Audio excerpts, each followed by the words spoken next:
नमस्कार प्रेक्षकांनो, लग्नानंतर होईलच प्रेम या मालिकेच्या येणाऱ्या भागामध्ये जबरदस्त असा ट्विस्ट येणार आहे.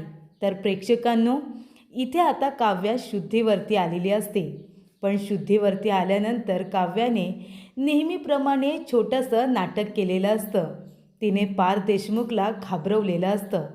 पण इथे आता काव्याच्या नाटकामुळे जणू काही पार्थचा जीव जातोय की काय अशी आता भीती निर्माण झालेली असते. कारण प्रेक्षकांनो, काव्याने इथे आता मेमरी लॉसचं नाटक केलेलं असतं आणि त्यामुळे इथे पार्थने काव्यावरील प्रेमाची कबुली दिलेली असते. तो तिला म्हणतो की तुम्ही एक वेळ आपलं लग्नानंतरचं माझं जीवापाड प्रेम विसरून गेलात ना तरीसुद्धा चालेल, पण तुम्ही मला विसरून जाऊ नका. कारण जर तुम्ही मला विसरलात ना तर मी मेल्याहून मरून जाईन, असं आता पार्थ काव्याला म्हणत असतो.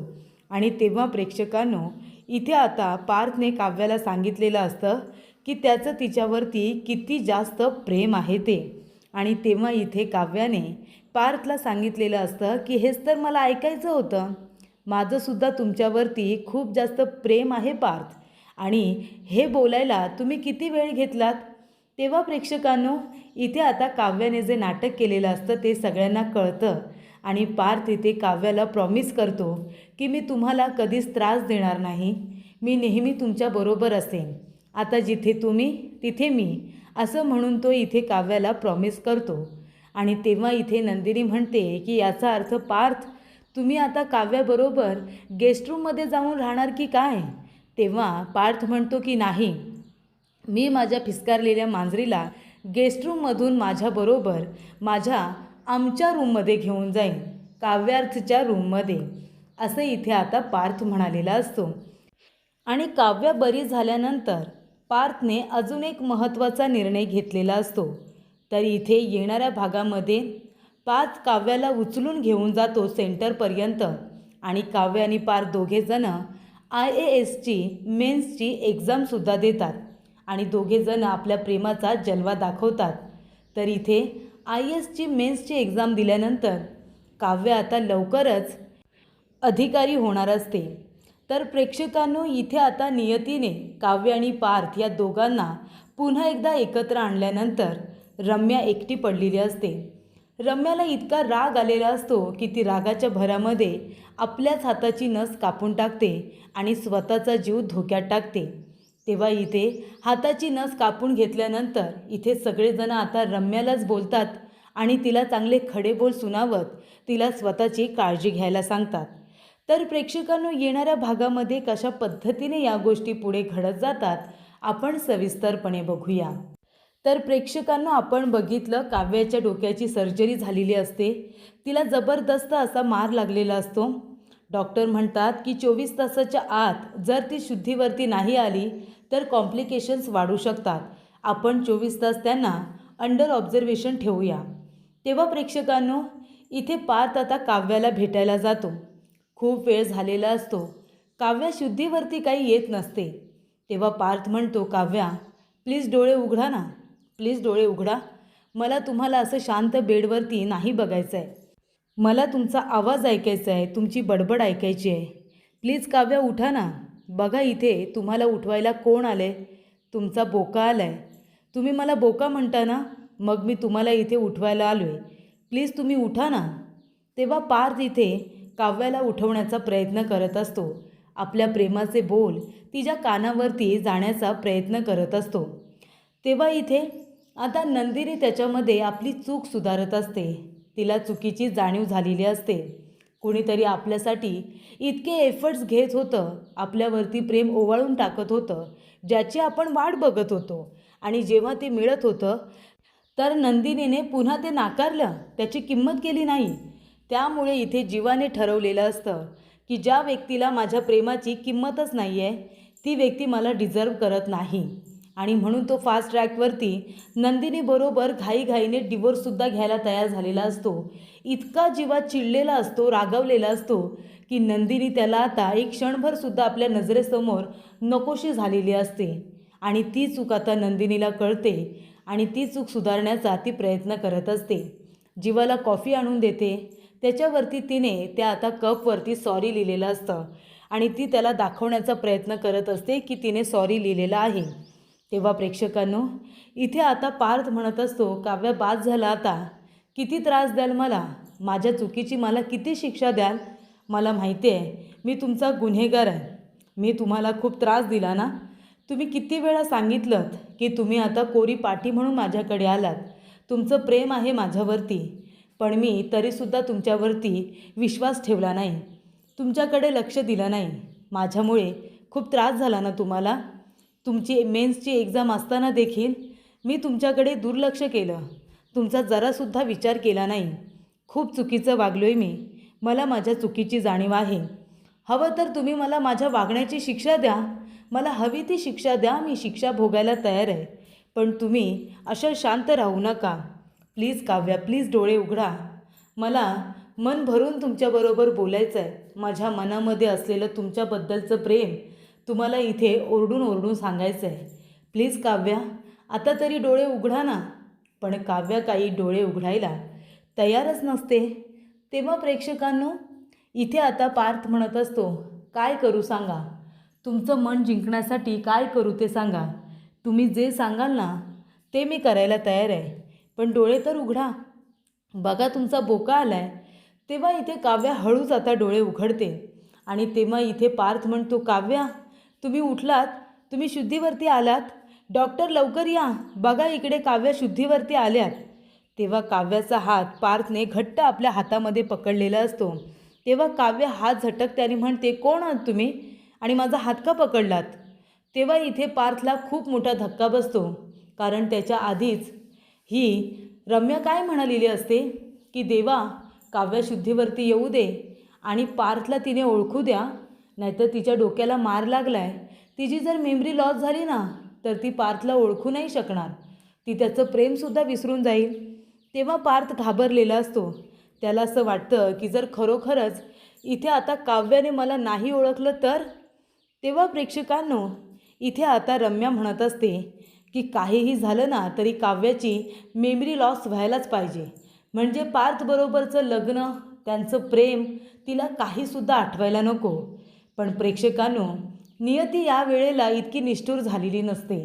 नियती या वेळेला रम्याच्या बाजूने नाही तर काव्य आणि पार्थच्या बाजूने असते. त्यामुळे इथे काव्य म्हणते, कोण आहात तुम्ही? मी तुम्हाला नाही ओळखत. तेव्हा इथे रम्याला फार आनंद झालेला असतो.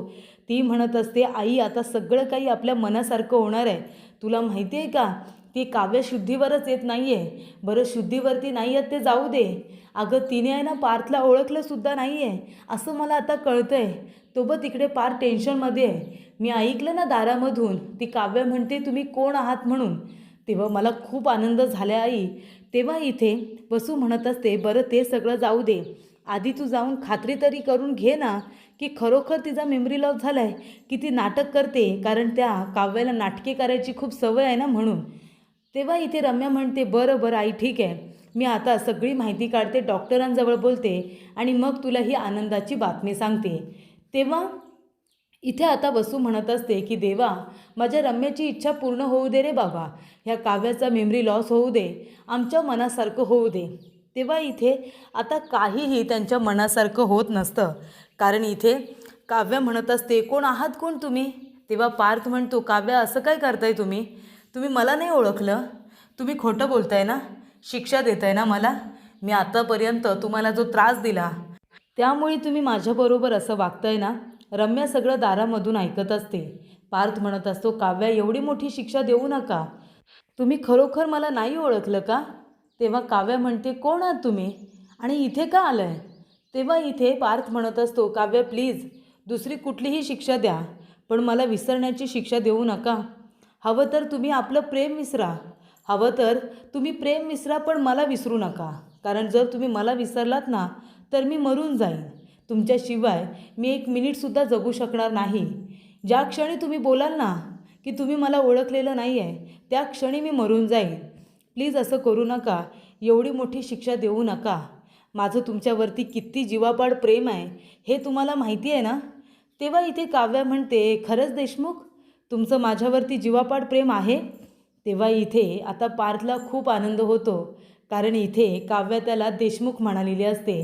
तेव्हा पार्थला कळलेलं असतं की काव्या त्याला ओळखते, काव्या खरोखर शुद्धीवरती आली आहे. तेव्हा पार्थला खूप आनंद होतो. तो जातो आणि आता जीवा तिथे आलेला असतो त्याला घट्ट मिठी मारतो. तेव्हा प्रेक्षकांनो सगळ्यांना खूप जास्त आनंद होतो. तेव्हा इथे पार्थ काव्याचा हात पकडतो आणि म्हणतो, पुन्हा एकदा बोला, आता काय म्हणालात? तेव्हा काव्या म्हणते, खरंच देशमुख, तुमचं माझ्यावरती जीवापाड प्रेम आहे? तेव्हा पार्थ म्हणतो, हो, माझं तुमच्यावरती जीवापाड प्रेम आहे. इतकं प्रेम की कधीच कुणी कुणावरती केलं नसेल. जर तुम्हाला काही झालं ना काव्या, तर मी मरून जाईन, खरंच मी मरून जाईन.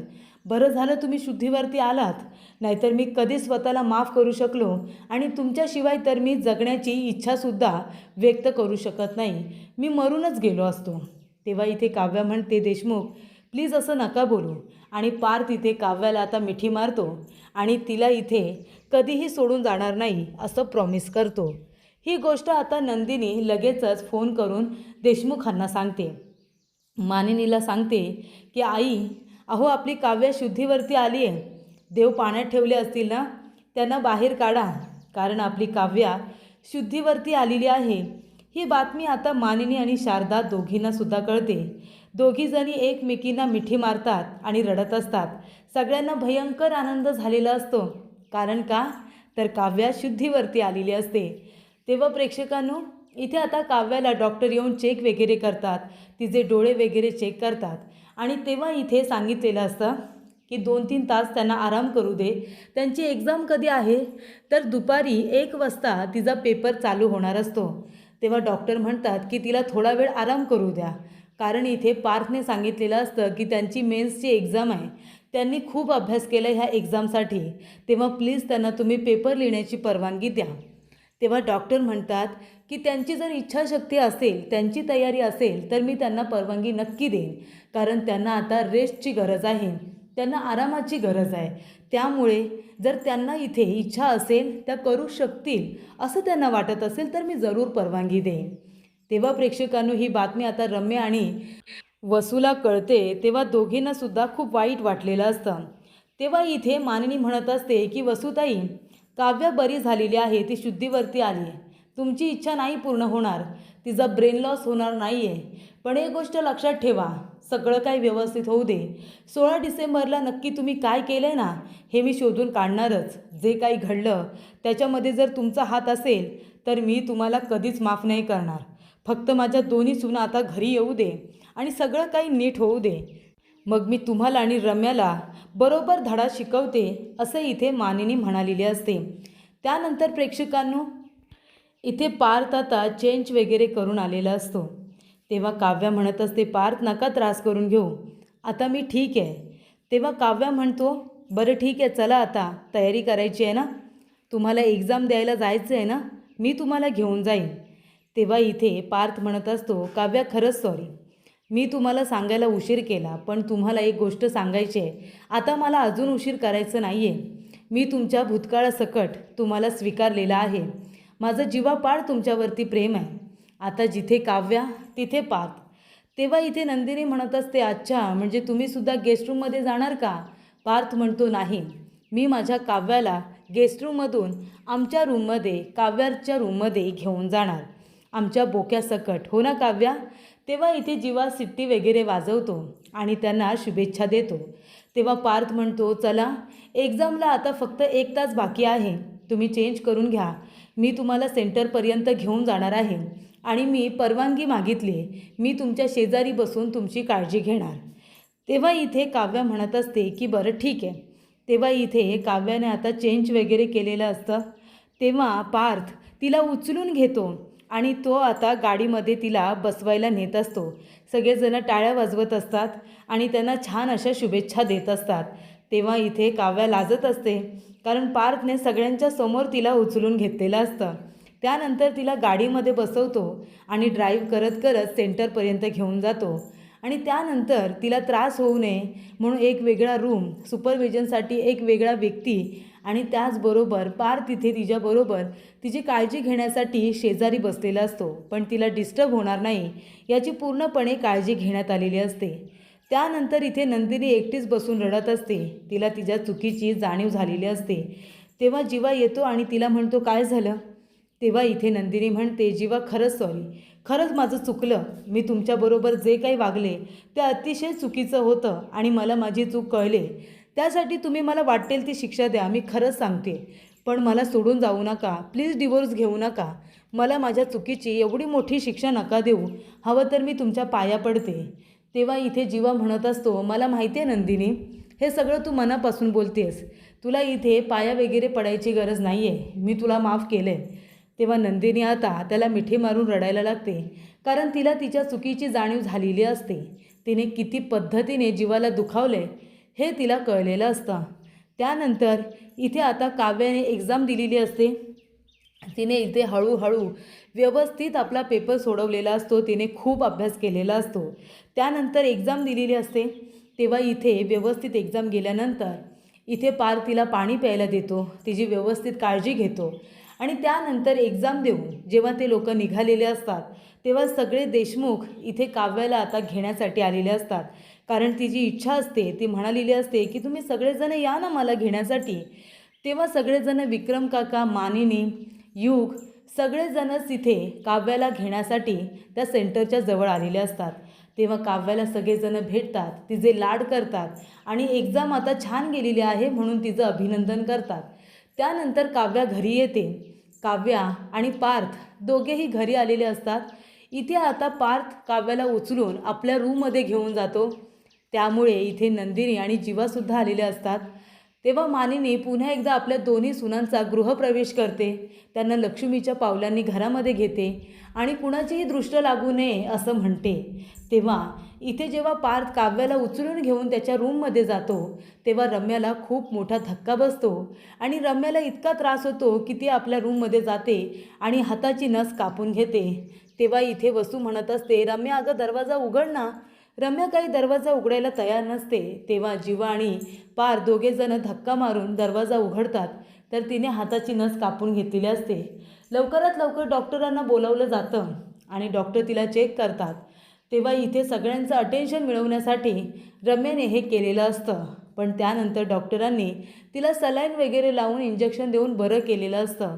तेव्हा मानिनी काकू आणि विक्रम काका, जीवा सगळेजणच तिला सुनावतात की पुन्हा जर असा मूर्खपणा करण्याची पुन्हा एकदा इथे तयारी दाखवलीस ना तर आम्ही कुणीही तुझी मदत करायला इथे येणार नाही. असा मूर्खपणा तू परत करायचा नाही, नाहीतर तुला या घरात आम्ही राहू देणार नाही. तू आणि वसू आत्या तुम्ही दोघीजणी फार्म हाऊसवरती जाऊन राहा, असं इथे मानिनी म्हणालेली असते की पुन्हा जर माझ्या मुलांच्या संसारामध्ये लुडबुड करण्याचा प्रयत्न केलात ना तर दोघींनासुद्धा इथे राहू देणार नाही. कारण तुमच्यामुळे आमच्या मुलांच्या आयुष्यामध्ये खूप वादळं आली आहेत आणि आता जर काही झालं ना तर मी सहन करणार नाही, असं इथे आता तिने सांगितलेलं असतं. तेव्हा सगळेजण रम्याचे लाड नाही करत, तिला चांगले खडेबोल सुनावतात आणि काव्य आणि पार्थपासून लांब राहायचं असं सुद्धा सांगितलेलं असतं. तर अशा रीतीने प्रेक्षकांनो नियतीने काव्य आणि पार्थला फायनली एकत्र आणलेलं असतं. इथे नंदिनी जीवासुद्धा एकत्र आलेले असतात आणि त्याचबरोबर काव्याची मेन्सची एक्झामसुद्धा झालेली असते. आणि तेव्हा इथे पार्थने काव्याची आता व्यवस्थित काळजी घ्यायला सुरुवात केलेली असते. या सगळ्यामुळे वसू आणि रम्याचा जो काही स्वप्नांचा बंगला असतो तो पूर्णपणे कोसळलेला असतो.